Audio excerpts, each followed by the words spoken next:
नमस्कार। ज्ञान तृप्ति महाविद्यालय 15A अनूपगढ़ के इस YouTube चैनल पर आपका हार्दिक स्वागत है। आज हम कर रहे हैं BSc फर्स्ट ईयर के लिए नई यूनिट स्टार्ट करेंगे। आज BSc फर्स्ट ईयर का टॉपिक करेंगे। थोड़ा सा सिलेबस को देखते हुए थोड़ा सा ज़्यादा सिलेबस है, तो इस वजह से हम आज फर्स्ट ईयर का करेंगे और नेक्स्ट इसी क्लास में जो आज की क्लास है इसमें फाइनल ईयर का ही टॉपिक होगा। आज हम कर रहे हैं BSc फर्स्ट ईयर के लिए। BSc फर्स्ट ईयर के लिए ऑर्गेनिक केमिस्ट्री की फर्स्ट यूनिट हम स्टार्ट कर रहे हैं। ऑर्गेनिक केमिस्ट्री की फर्स्ट यूनिट हम स्टार्ट कर रहे हैं और वो यूनिट कौन सी है? इसके दो भाग हैं, एक है संरचना और बंधन, और इसके अलावा इंट्रैक्शंस के आगे जो अगला इसका भाग है वो हमारे पास में जो अगला भाग इसका आएगा वो इसमें है विभिन्न प्रकार के जो बंध होते हैं, वही इसका अगला भाग। ऑर्गेनिक रिएक्शन, उसके बाद में रिएक्टिव इंटरमीडिएट्स और विभिन्न प्रकार के जो बंध हैं उसको वो इसका अगला भाग होगा, उसके बारे में हम वहां पर बात करेंगे।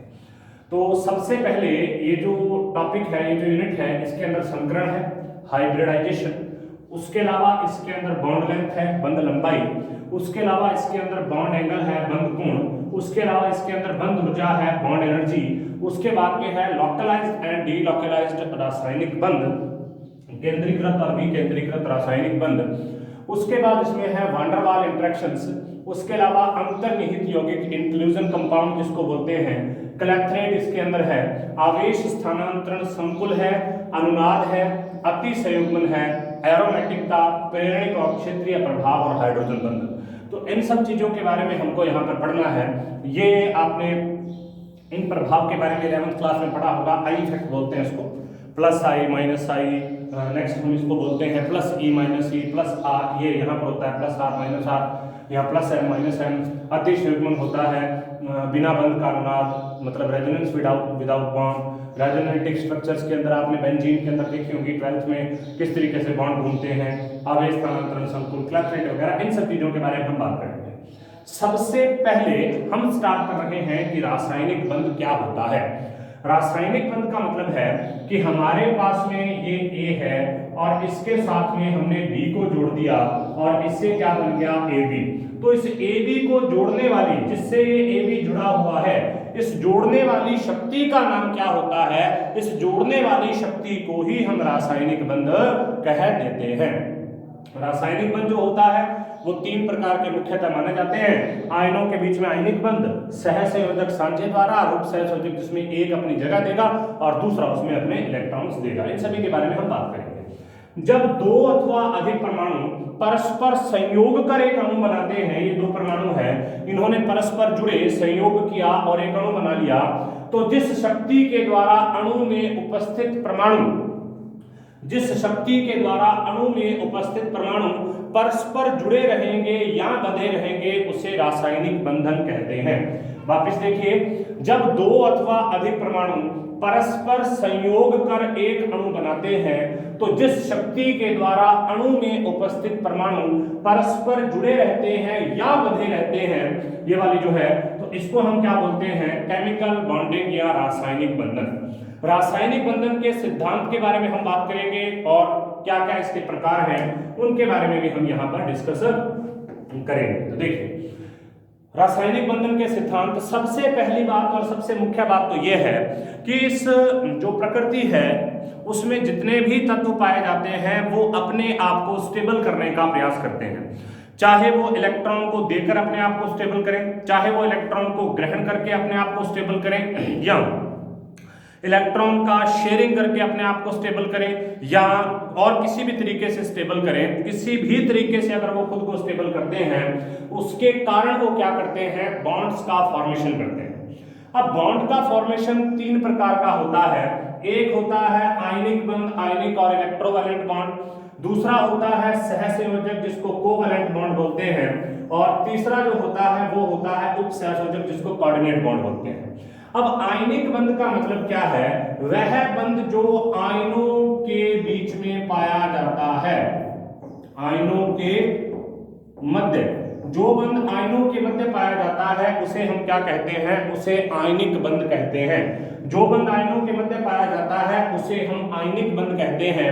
और आयन होते हैं प्लस और माइनस, अर्थात प्लस और माइनस को जोड़ने वाले रासायनिक चीज को या रासायनिक बंध को हम क्या कहेंगे, आयनिक बंध कहेंगे। तो देखिए इसमें होता क्या है, इसमें एक इलेक्ट्रॉन को दान करता है, दूसरा इलेक्ट्रॉन को ग्रहण करता है और इससे क्रिस्टल का निर्माण होता है। देखिए जब अति धन विद्युती और अति ऋण विद्युती तत्व परस्पर संपर्क में आते हैं तो अति धन विद्युती तत्व आवश्यकता अनुसार एक अथवा अधिक इलेक्ट्रॉन को पूर्ण रूप से त्यागता है और एक स्थायी धनायन बनाता है, और अति ऋण विद्युती तत्व आवश्यकता अनुसार एक अथवा अधिक इलेक्ट्रॉन को ग्रहण करता है और स्थायी ऋणायन बनाता है। अब ये दोनों विपरीत आयन जो है, एक धनायन हो गया एक ऋणायन हो गया, ये दोनों विपरीत आयन स्थिर वैद्युत आकर्षण बल अर्थात आणविक बल द्वारा जुड़ते हैं और एक आयनिक क्रिस्टल का निर्माण करते हैं। एग्जांपल के लिए Na है 281, एक इलेक्ट्रॉन को इसने त्याग दिया तो Na+ बन गया, 2,8 स्थायी व्यवस्था है हीलियम के जैसी। और क्लोरीन जो है, क्लोरीन 17 नंबर पर है, 2,8 एक इलेक्ट्रॉन को ग्रहण कर लिया तो स्थायी व्यवस्था होगी 18 इलेक्ट्रॉन ऑर्गन के जैसी। तो अब ये हो गया पॉजिटिव, ये हो गया नेगेटिव, पॉजिटिव नेगेटिव के बीच में अट्रैक्शन होगा और NaCl का फॉर्मेशन हो जाएगा। नेक्स्ट सहसंयोजक बंध। कार्बनिक रसायन में सहसंयोजक का मतलब होता है bond made by sharing of electron. कार्बनिक रसायन में इस प्रकार के बंध का बहुत महत्व है क्योंकि कार्बनिक यौगिक जितने भी हैं उनमें सहसंयोजक बंध आवश्यक रूप से पाया जाएगा। इस बंध में कुछ में कोऑर्डिनेट हो सकता है, ज्यादातर में सहसंयोजक बंध होता है। इस बंध में परमाणुओं के मध्य इलेक्ट्रॉन युग्मों में साझा होता है और साझेदारी के द्वारा ये स्थायी विन्यास प्राप्त करते हैं। साझित एक इलेक्ट्रॉन युग्म को एक बंध द्वारा प्रदर्शित करते हैं। यदि दो परमाणुओं के मध्य इलेक्ट्रॉन के दो युग्म साझा करते हैं तो उसे डबल बॉन्ड द्वारा, और अगर तीन युग्म साझा करते हैं तो उसे ट्रिपल बॉन्ड द्वारा प्रदर्शित करते हैं। मीथेन, एथेन, एथिलीन, एसिटीन की संरचनाओं में उपयुक्त बंध प्रकार को भलीभांति समझ सकते हैं। कैसे, देखिए किस प्रकार से इसके अंदर बंध पाया जाता है। थर्ड हम फिर कोऑर्डिनेट बॉन्ड के बारे में बात करेंगे। देखिए मीथेन के अंदर क्या हुआ, मीथेन के अंदर इस हाइड्रोजन का जो इलेक्ट्रॉन उसको हमने डॉट से प्रदर्शित कर दिया और कार्बन के इलेक्ट्रॉन को हमने क्रॉस से प्रदर्शित कर दिया।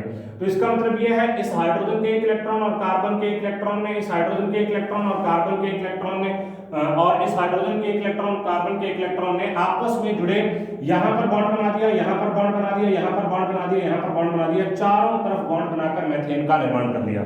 नेक्स्ट देखिए, नेक्स्ट के अंदर क्या होता है, CH3 दो कार्बन है, एथेन का फॉर्मेशन हो जाएगा।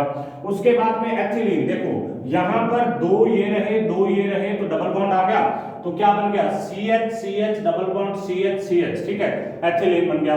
उसके बाद में एसिटिलीन है, एसिटिलीन जो होता है, एसिटिलीन होता है ट्रिपल बॉन्ड, जिसमें क्या हुआ 1 2 3 तीनों बॉन्ड बन गए बीच में, और यहाँ पर एक और यहाँ पर एक, दो बंद यहाँ बन गए। सहसंयोजक इस प्रकार के बंध जो होते हैं वो मजबूत होते जाते हैं। उसके बाद में उपसहसंयोजक प्रकार का बंध कौन सा है, उपसहसंयोजक प्रकार, ये एक विशेष प्रकार का सहसंयोजक बंध होता है। देखिए सबसे पहली बात तो ये क्या है, कॉम्प्लेक्स टाइप ऑफ बॉन्ड है, लेकिन इसमें साझा दोनों बराबर नहीं करते, एक स्थान का साझा करता है तो दूसरा इलेक्ट्रॉन का साझा करता है। देखिए कैसे, यह एक विशेष प्रकार का सहसंयोजक बंध है। सहसंयोजक बंध की भांति इसमें दो परमाणुओं के मध्य एक इलेक्ट्रॉन युग्म होता है। अंतर केवल यह है कि सहसंयोजक बंध में सांझे इलेक्ट्रॉन युग्म में दोनों परमाणुओं का योगदान रहता है, जबकि उपसहसंयोजक बंध में सांझे इलेक्ट्रॉन युग्म देने वाला केवल एक परमाणु होता है, दूसरे परमाणु का इलेक्ट्रॉन देने में कोई योगदान नहीं है। जो परमाणु इलेक्ट्रॉन युग्म देता है उसे दाता परमाणु कहते हैं, और उस पर देने के लिए एक इलेक्ट्रॉन युग्म होना चाहिए, और जो परमाणु उस इलेक्ट्रॉन युग्म के साथ साझा करता है उसे ग्राही परमाणु कहते हैं। इस परमाणु के पास इलेक्ट्रॉन लेने के लिए रिक्त कक्षक का होना आवश्यक है।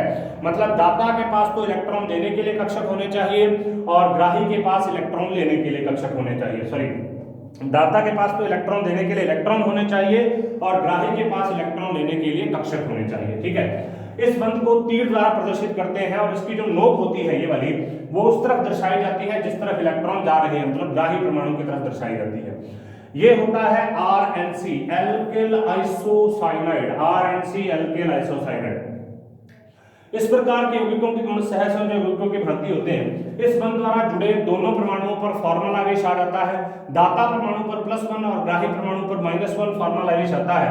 किसी अणु पर किसी परमाणु के फॉर्मल आवेश का परिकलन किस प्रकार से किया जाता है वो यहाँ पर देखिए आप। फॉर्मल आवेश, औपचारिक आवेश बोलते हैं, फॉर्मल चार्ज बोलते हैं।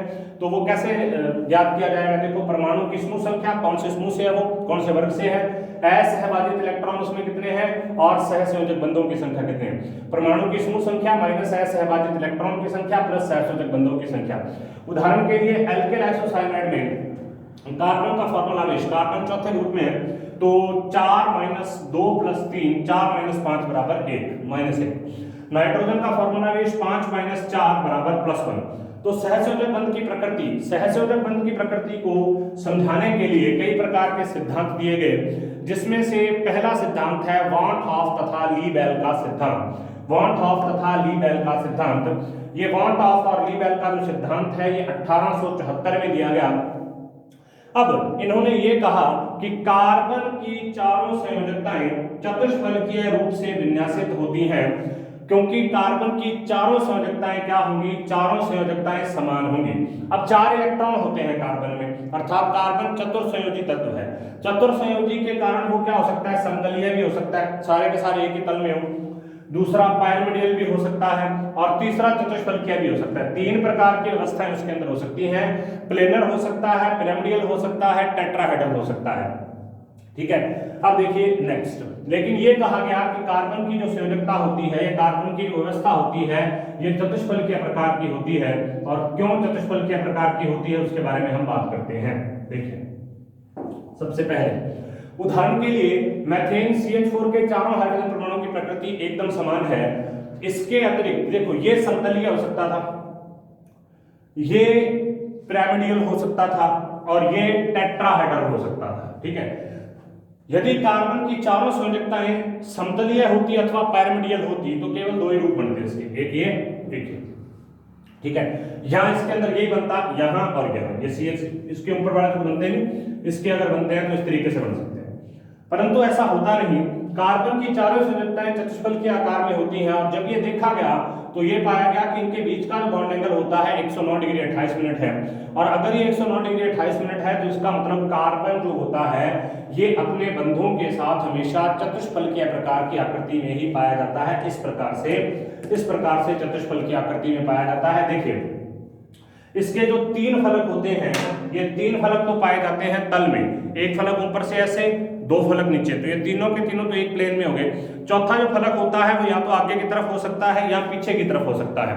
वापस सुनिए, एक फलक ऐसे, 2 फलक ऐसे, एक फलक ऐसे, 2 फलक ऐसे, तो 1 2 3। चौथा जो फलक होगा वो आगे की तरफ भी हो सकता है, इसके पीछे की तरफ भी हो सकता है। चतुष्फलकीय प्रकार की संरचना जैसी यहाँ पर ये बना रखी है, इसी प्रकार की संरचनाएं हैं, जिनमें से 3 फलक 1 2 3 ये तो एक ही तल में होते हैं।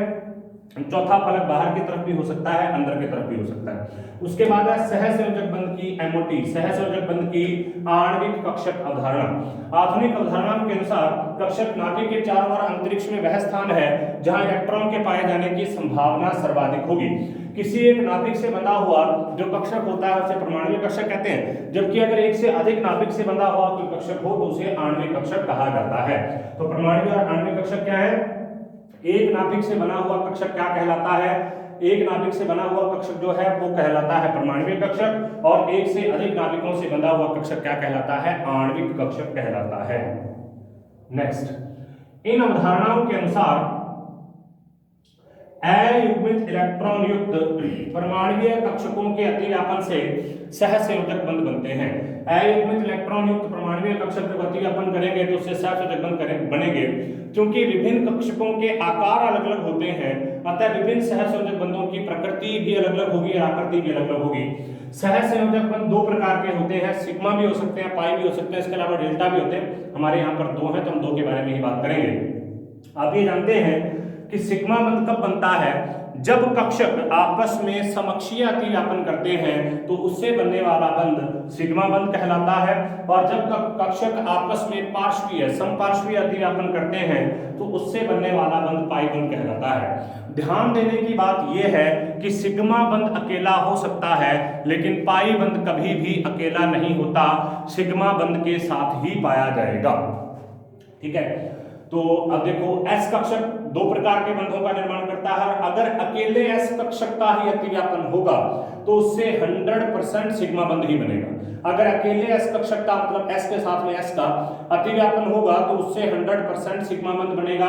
एस के साथ में पी का अतिव्यापन होगा तो उससे सिग्मा भी बन सकता है और उससे पाई भी बन सकता है। ठीक है, कैसे देखिए, तो सबसे पहले S के साथ में S का अतिव्यापन होगा, सॉरी S के साथ में P का अतिव्यापन होगा तो उससे भी सिग्मा बनेगा, और S के साथ में S का अतिव्यापन होगा उससे भी सिग्मा बनेगा। देखिए कैसे, ये SS अतिव्यापन है, इस तरीके से इनका अतिव्यापन हो गया तो यहाँ से सॉसेज, इसको सॉसेज कक्षक बोलते हैं। मतलब जब दोनों कक्षक आपस में जुड़कर और एक बड़ी आकृति का निर्माण करते हैं इसको सॉसेज कक्षक बोलते हैं। तो ये क्या है, सिग्मा बंध, ये सॉसेज अणु कक्षक SS अतिव्यापन द्वारा एक सिग्मा बंध का बना। यहाँ पर है SP, देखो ये S कक्षक है, ये P कक्षक है, इन दोनों ने आपस में अतिव्यापन किया, अतिव्यापन यहाँ पर हो गया तो कौन से बंध का निर्माण हो गया इस जगह पर सिग्मा बंध का निर्माण हो गया।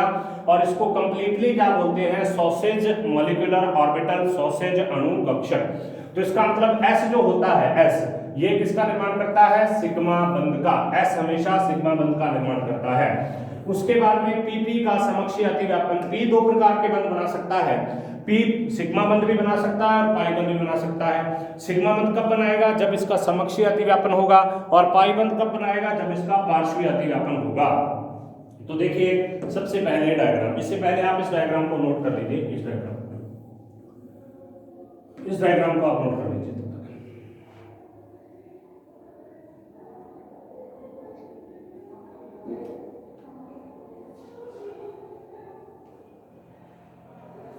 हाँ जी, नेक्स्ट देखते हैं, ये हो गया।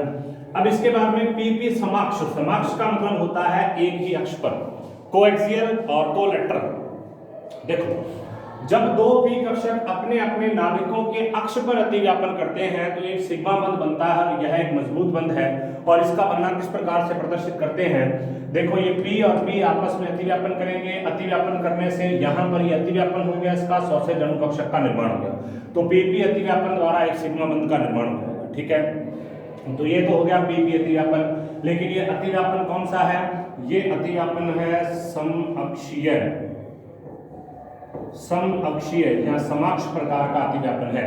उसके बाद में दूसरा होता है समपार्श्वीय प्रकार का अतिव्यापन। समपार्श्वीय प्रकार का अतिव्यापन मतलब कोलेटरल टाइप ऑफ ओवरलैपिंग। देखो जब नाभिकों के अक्ष में P कक्षकों के अतिव्यापन संभव ना हो तब उनमें परस्पर समपार्श्वीय अतिव्यापन होता है। इसको जनरली समझिए कैसे होता है, देखो अगर इस तरीके से हो, जैसे ये दोनों एक ही एक्सेस पर है, इस तरीके से आपस में जुड़ गए तो ये तो कौन सा हो गया, समअक्षीय।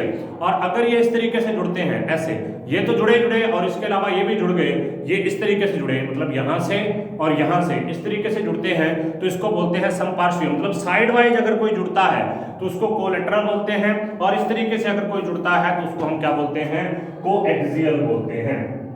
अब इसी में ये भी समझाया जा सकता है कि सिग्मा और पाई दोनों कैसे बनेंगे, देखो ऐसे बनेंगे, ये दोनों तो कोएक्सियल जुड़ गए, ये तो इसका मतलब यहाँ पर सिग्मा बन गया, और जब ये पास पास आए तो ये भी जुड़ गए, तो इसका मतलब यहाँ पर पाई बन गया, ये सिग्मा ये पाई। ठीक है, नेक्स्ट देखिए, जब नाभिकों के अक्ष में P कक्षकों के अतिव्यापन संभव ना हो तब उनमें परस्पर संपर्श्वीय अतिव्यापन होता है और एक पाई बंध का निर्माण होता है। जब दो परमाणुओं के मध्य एक सिग्मा बंध बना हो तो दो P कक्षकों में समाक्ष अतिव्यापन संभव नहीं होता। ऐसी स्थिति में समपार्श्वीय अतिव्यापन द्वारा एक पाई बंध बनता है। पाई बंध कभी भी अकेला नहीं बनता, हमेशा सिग्मा बंध के साथ में बनता है। इसी कारण ही यौगिक में द्विबंध और त्रिबंध पाए जाते हैं। अब देखो एक सिग्मा बंध बनने में कक्षकों का अतिव्यापन एक जगह पर नहीं होता, फलस्वरूप जो सिग्मा बंध होता है वो मजबूत और प्रबल होता है, और एक पाई बंध में अतिव्यापन एक ही स्थान पर केंद्रित ना होकर दो भागों में बट जाएगा, जिसका एक भाग अक्ष के ऊपर और दूसरा भाग अक्ष के नीचे पाया जाएगा। जैसे यहाँ पर ये बता रखा है, एक्चुअली ये एकदम एग्जैक्ट नहीं है क्योंकि पाई बंध अकेला नहीं बन सकता, सिग्मा में बनेगा, लेकिन यहाँ पर एक बार पाई बंध का बनना समझाया हुआ है किस तरीके से बनता है। तो यहाँ से PZ और PZ आपस में जुड़े एक एक्सिस पर होने चाहिए, ये ध्यान रखना, PZ PZ के साथ, PX PX के साथ, PY PY के साथ, इसी तरीके से, लेकिन कोलैटरल। देखो ये PZ PZ आपस में जुड़े, PZ PZ आपस में जुड़ने से सहपार्श्वीय अतिव्यापन कर लिया और सॉसेज अणु कक्षक का निर्माण कर लिया पाई का। ठीक है, PP अतिव्यापन द्वारा पाई बंध का फॉर्मेशन कर लिया। यहाँ अक्ष के थोड़ा नीचे होता है तो इतना प्रभावी नहीं हो पाता। अब देखो यहाँ पर अतिव्यापन कोई खास प्रभावी नहीं है, प्रभावी था लेकिन उतना ज्यादा नहीं है, क्योंकि एक ऊपर है एक नीचे है, यहाँ पर तो कुछ है नहीं, तो इसी वजह से यहाँ पर जो सिग्मा इसके साथ में पाया जाएगा और जो पाई बॉन्ड होता है वो क्रियाशील होता है, कम स्थायी होता है, थोड़ी सी ऊर्जा देने पर टूट जाता है। ठीक है, इसीलिए द्विबंध और त्रिबंध वाले असंतृप्त यौगिक एकल बंध वाले संतृप्त यौगिकों की तुलना में अधिक क्रियाशील होते हैं। पाई बंध में पी कक्षकों की ऊपर व नीचे की दोनों पालियां, दोनों लॉब्स परस्पर अतिव्यापन करती हैं और केले के आकार के आणविक कक्षक को बनाती हैं। इस प्रकार से बना दिया इसने। अतः पाई बंध को कदली बंध भी कहा जाता है। जो पाई बंध होता है इसी को बनाना बॉन्ड कहते हैं, कदली बंध कहते हैं। पाई बंध कमजोर होता है, आसानी से टूट जाता है और साझे के इलेक्ट्रॉन किसी परमाणु के पास जा सकते हैं, अतः पाई इलेक्ट्रॉन को गतिशील इलेक्ट्रॉन कहा जाता है। अब ये आसानी से टूटेगा, टूटने के बाद यहाँ पर जो इलेक्ट्रॉन है वो कहीं भी जा सकते हैं, इसीलिए ये कौन से हैं, मोबाइल इलेक्ट्रॉन्स हैं, गतिशील प्रकार के इलेक्ट्रॉन्स हैं। उसके बाद में होता है संकरण। कार्बनिक रसायन विज्ञान के प्रमुख तत्व कार्बन की परमाणु संख्या 6 है और इसका इलेक्ट्रॉनिक विन्यास संकरण या हाइब्रिडाइजेशन के बारे में हम बात करेंगे। कार्बन की संख्या 6 को इलेक्ट्रॉनिक विन्यास में कैसे लिखेंगे, 1s2 2s2 2px1 2py1 2pz0। ठीक है, 6 इलेक्ट्रॉन पूरे।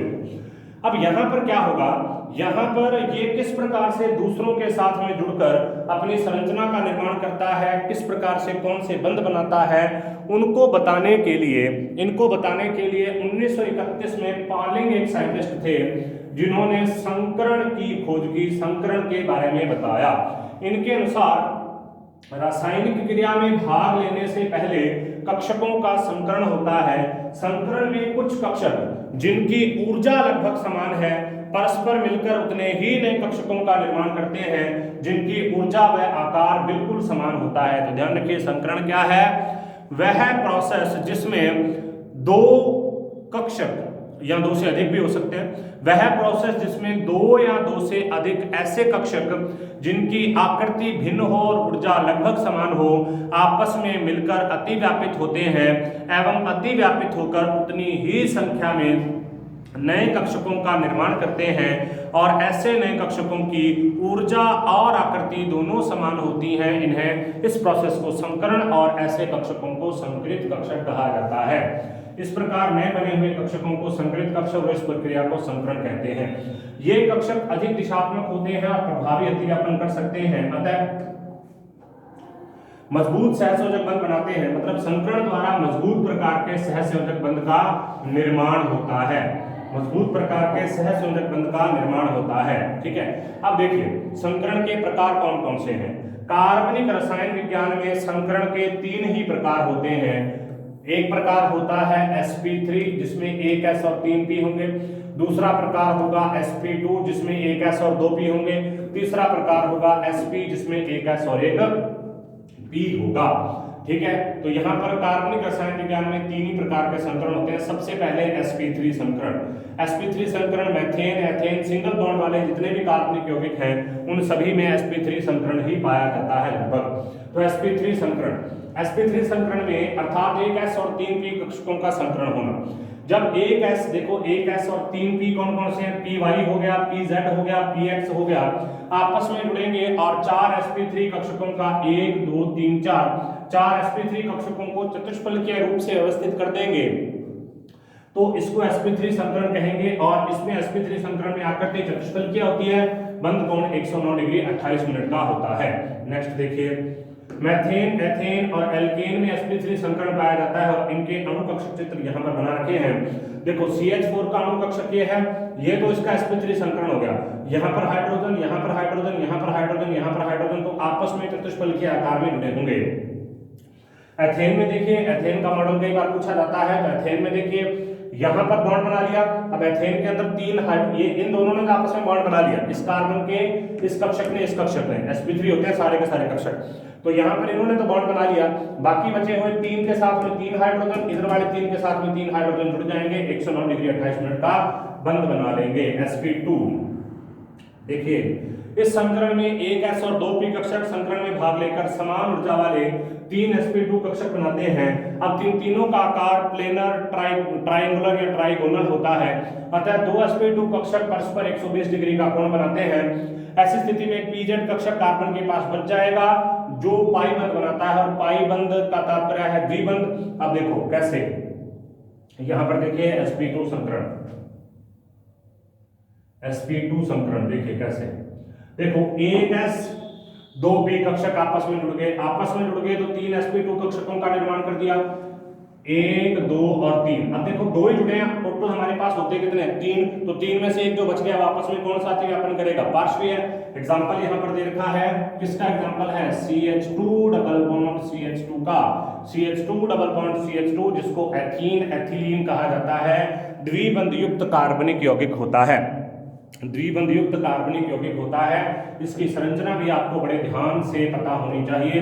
देखो कार्बन डबल बॉन्ड कार्बन हो वहां sp2, carbon single bond carbon हो वहां sp3, और कार्बन ट्रिपल बॉन्ड कार्बन हो वहां sp संकरण होता है। ठीक है, तो यहां देखिए, यहां पर देखिए इस कार्बन ने, यहाँ पर कार्बन है, इस कार्बन ने इस कार्बन के साथ में आपस में यहाँ अतिव्यापन कर लिया, अतिव्यापन करने से एक सिग्मा बॉन्ड का फॉर्मेशन हो गया। अब देखो यहाँ पर जो sp2 तीन थे, तीन बनते हैं तो तीन ही होंगे, एक S और 2p मिलकर 3 कक्षकों का निर्माण करेंगे। दो जो sp2 थे इनके साथ में यहाँ हाइड्रोजन साथ में ऐड हो गया, इनके साथ में भी यहाँ हाइड्रोजन इसके साथ में ऐड हो गया।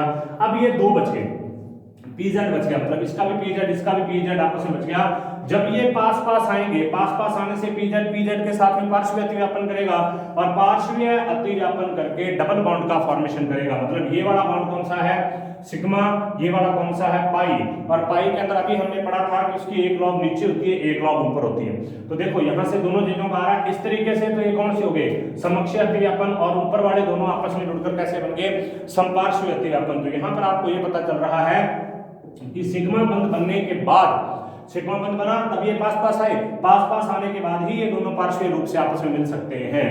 ठीक है, तो इस तरीके से ये CH2 डबल बॉन्ड CH2 का आणविक कक्षक मॉडल है, और ये भी आपको ध्यान में होना चाहिए। नेक्स्ट हम बात करते हैं sp संकरण में, इनके बॉन्ड एंगल के बारे में देख लीजिए। इसका बॉन्ड एंगल इसका जो बॉन्ड एंगल होता है sp2 का, ये हमेशा 120 डिग्री का होता है, sp2 का 120 डिग्री का, sp3 का 109 डिग्री 28 मिनट का, और sp का 180 डिग्री का होता है। ठीक है, अब एसिटिलीन का जो अणु है उसको हम आगे देखेंगे। एक बार हम यहाँ पर sp संकरण के बारे में बात करते हैं। sp संकरण का मतलब क्या है, sp संकरण का मतलब है इस प्रकार का संकरण जिसमें एक S तथा 2p, एक S और एक p, एक S तथा एक p मिलकर समान आकृति और समान ऊर्जा वाले दो sp कक्षकों का निर्माण करते हैं, और इनमें 180 डिग्री का कोण होता है। तो इसकी आकृति कैसी हो जाएगी, रेखीय प्रकार की। तो देखिए एक S एक p आपस में जुड़े 180 डिग्री का निर्माण कर लिया। तो कार्बन ट्रिपल बॉन्ड कार्बन में, यहाँ पर हाइड्रोजन, यहाँ पर hydrogen, carbon triple bond carbon में हमेशा sp संकरण ही पाया जाता है, कार्बन ट्रिपल बॉन्ड कार्बन में हमेशा sp संकरण ही पाया जाता है, जैसे एसिटिलीन में हमेशा sp संकरण ही पाया जाएगा। ठीक है, तो ये यहाँ पर संकरण की हमारे बात हो गई। तो आज हमने किन किन चीज़ों के बारे में देखा, एक बार हम उसको वापस रिपीट करते हैं, और रिपीट करने के बाद नेक्स्ट जो हमारी क्लास होगी उस क्लास में हम बॉन्ड एंगल, बॉन्ड लेंथ वगैरह के बारे में बात करेंगे। बॉन्ड एंगल, बॉन्ड लेंथ वगैरह क्या होती है, इन सब चीज़ों के बारे में हम बात करेंगे।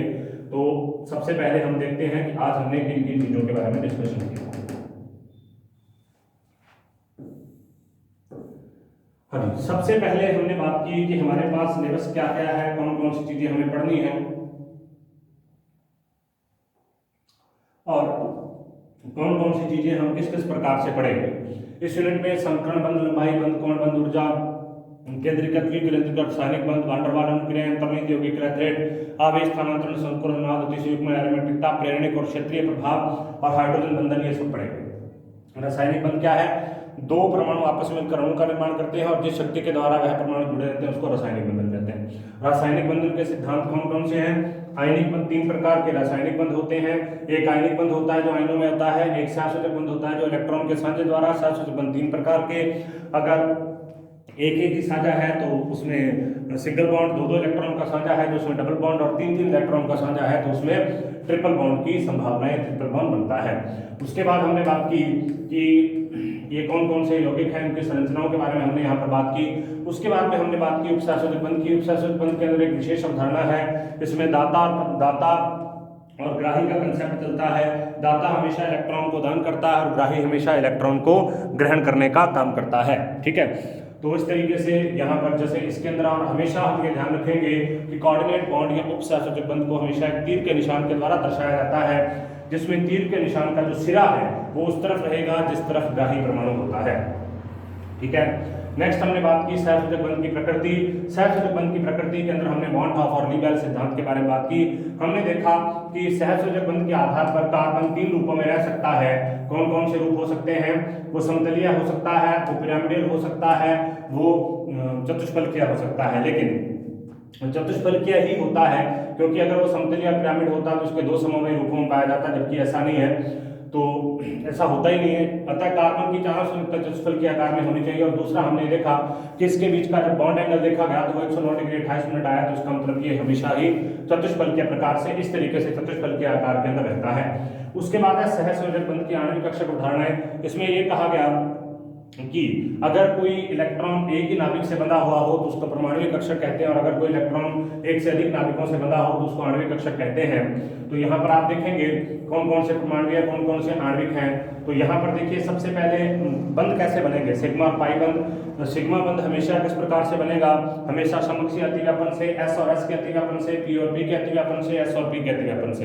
ये 3 तरीके से बन सकता है। उसके बाद पाईबंध भी समकक्षीय प्रकार का हो सकता है, और पाईबंध संपार्श्वीय प्रकार का भी हो सकता है। संपार्श्वीय प्रकार का किस प्रकार का होगा, देखिए उसके बारे में हम बात करते हैं। संपार्श्वीय प्रकार कैसे होगा? इसमें संपार्श्वीय में क्या होगा, आपस में इस तरीके से जुड़ेगा, जुड़कर पाई अणुकक्षक का निर्माण कर लेगा। पाई जो इलेक्ट्रॉन होते हैं उनको गतिशील प्रकार के इलेक्ट्रॉन कहते हैं, क्योंकि ये मूवमेंट कर सकते हैं, कहीं भी जा सकते हैं। और इसको बनाना बॉन्ड कहते हैं, क्योंकि ये कतली बंध या बनाना बॉन्ड, क्योंकि इसकी आकृति बनाना जैसी होती है। उसके बाद हमने संकरण के बारे में बात की। संकरण की अवधारणा 1931 में पॉलिंग के द्वारा लाई गई। उनके अनुसार 2 या 2 से अधिक परमाणुीय कक्षक या 2 या 2 से अधिक कक्षक जिनकी ऊर्जाएं लगभग समान और आकृतियां अलग अलग हों, आपस में अतिव्यापित होकर उतनी ही संख्या में नए कक्षकों का निर्माण करते हैं, जिस कक्षकों को संकरित कक्षक, और इस अवधारणा को संकरण कहते हैं। संकरण हमारे पास में 3 प्रकार का, वो 3 कौन कौन से प्रकार हैं? वो 3 प्रकार हैं। इसके अंदर सबसे पहले sp3 प्रकार का, जिसमें सिंगल बॉन्ड पाया जाएगा। उसके अंदर हमने मैथेन और एथेन के उदाहरण और उनके आणविक मॉडल के बारे में बात की कि मैथेन किस प्रकार से होता है, एथेन किस प्रकार से होता है, उसके आणविक मॉडल किस प्रकार से होते हैं।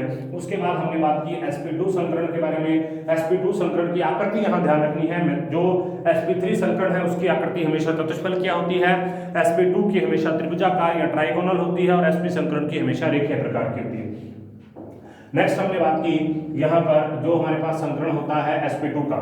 sp2 में एक s और 2 p कक्षक आपस में जुड़ते हैं, और हमने यहाँ पर एथिलीन का बंध बनाया, एथिलीन बनाया। हम ये ध्यान रखेंगे कि sp2 और sp संकरण में हमेशा डबल बॉन्ड और ट्रिपल बॉन्ड बनते हैं। sp2 में हमेशा डबल बॉन्ड बनेगा, sp में हमेशा ट्रिपल बॉन्ड बनेगा। ठीक है, जैसे एथिलीन का आणविक कक्षक मॉडल यहाँ पर है। उसके बाद में एथिलीन का आणविक कक्षक मॉडल बहुत महत्वपूर्ण है, जिसमें पहले सिग्मा बॉन्ड बनेगा और उसके बाद में पाई बॉन्ड का फॉर्मेशन हो जाएगा। CH2 double bond CH2 ethylene का मॉडल होता है। उसके बाद में sp संकरण। sp संकरण में एक s और एक p कक्षक आपस में अतिव्यापित होंगे। अतिव्यापित होने के बाद में 2 sp कक्षकों का निर्माण करेंगे, 180 डिग्री का कोण, रेखीय प्रकार की आकृति।